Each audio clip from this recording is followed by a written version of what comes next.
Someone asks why you declined an invitation, and suddenly you are vomiting a 5-minute defense of your own boundaries. We label this habit as politeness or empathy. In practice, it acts as an invisible surrender of your own autonomy.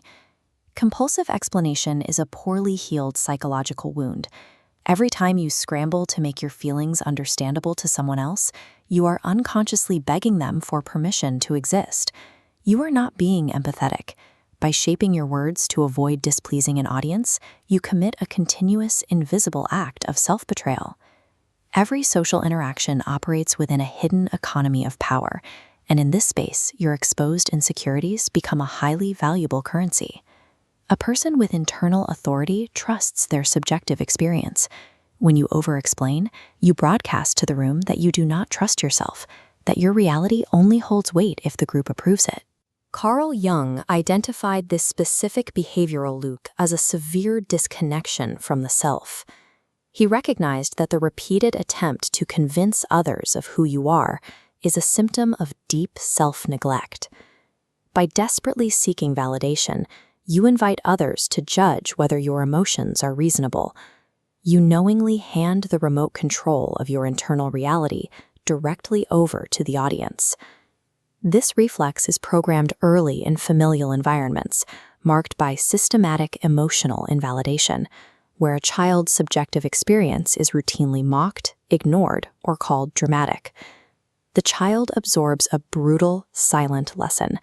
What I feel is inherently wrong.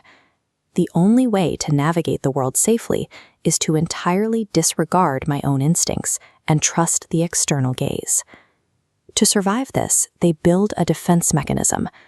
They learn to construct airtight, logical arguments for their sadness or anger, hoping that if they explain themselves perfectly, they can avoid being punished. This childhood survival tactic hardwires a psychological prison. The individual grows into an adult who justifies every step they take, guaranteeing a lifetime of submission to anyone willing to sit in the judge's chair. Toxic actors set up a transactional system that feeds precisely on your desperate need to be understood, converting your endless explanations into leverage. This system only functions if you react. Emotional manipulation requires your terror of being judged to keep the engine running.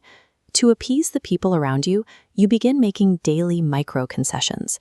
You force a laugh to seem sociable, or disguise your genuine anger as cold rationality just to avoid seeming difficult. You exhaust yourself playing a character in someone else's narrative. By continuously editing your truth for an audience, you voluntarily grant your captors absolute power over your story. The tactical antidote to this submission is abrupt and absolute. You stop explaining. You face the pressure to justify yourself and meet it with unapologetic silence.